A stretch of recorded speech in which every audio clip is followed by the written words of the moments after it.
What's up? I'm back. In this segment, I'm going to talk about the Supremes, which are, you can say, the equivalent in the OM universe of the Justice League and Avengers.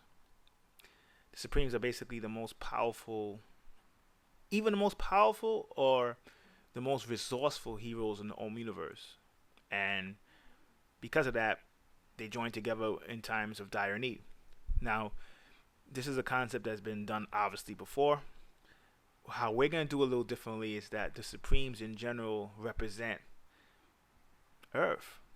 So when you represent Earth, you're going to have culture. You're going to have people from different cultures. You know, it's going to be it's because my problem with a lot. Well, you gotta understand something with comics. They were done in a different time. But for me, it's like if you take certain comics, either the people be all one nationality.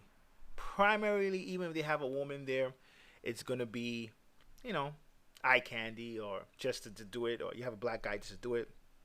You don't even have that much Latinos and Asians, but if you do have them, just to do it. But you can tell it just is.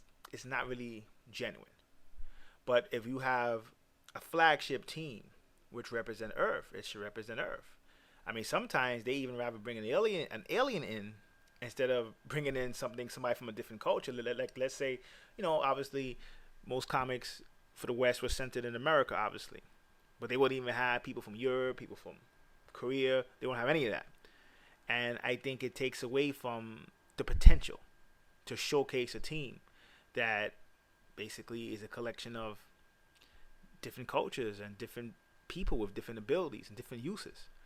And in a sense, even one flaw too with a lot of these things was even the team. Like, usually you would have somebody who you might have two or three really powerful people on the team and then three or four sidekicks. And I don't think that's the way you're supposed to do it.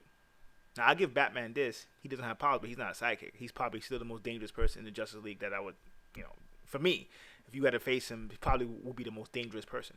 So it's not like he's a sidekick. But when I created the Supremes, I wanted to have it a little bit differently. I wanted to, in a sense, go about it in a different way, where part of it feels familiar, but part of it's gonna be vastly different. So in OM, the Supremes are definitely that team, no question. They're the most powerful heroes in one team. So they're led by Layla Samuel, who's an East Indian woman is a woman of East Indian descent. She's a telepath, extremely powerful. Telepath so powerful she talks to atoms, and they're like her counselors, in a sense.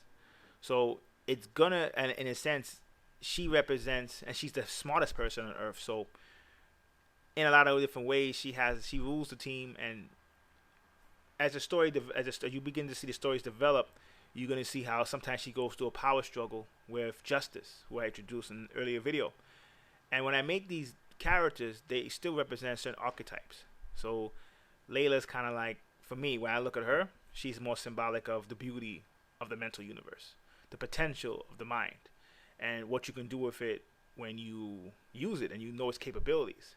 Where Justice, a counterpart, doesn't have as much powers per se, but he represents the dark side. He represents what you have to do before you get those abilities. You have to take an intensive internal journey before you get those abilities. You have to look at the whole world and look at the dark side of the world and understand it. Don't judge it, understand it. So that's, the criminal element, the shadiness of politics. You can't run from that. A lot of times, spirituality and even fiction sometimes run from it.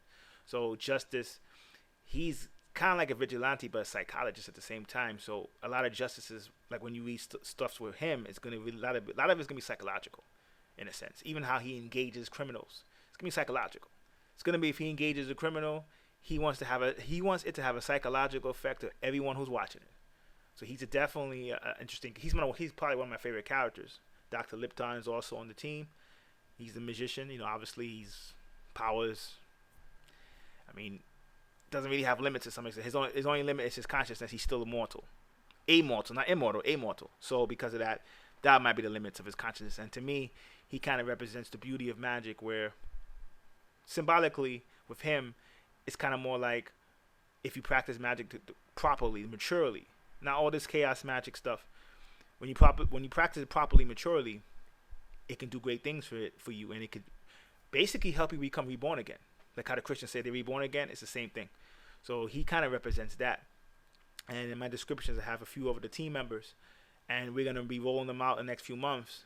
Makalesi actually, in fact, saw some of my stuff I'm writing, and she decided to write her own interpretation of it, of the Supreme. So it's gonna be my characters, but you probably would see her stuff might be there before my stuff when it comes to the Supremes.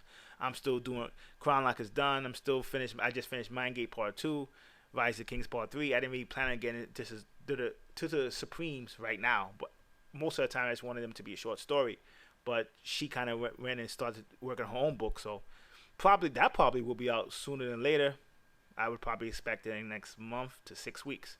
So be on the lookout for that. But the Supremes are definitely that team, and I think would eventually be the most popular characters from home. So read the descriptions. Coming soon. Peace.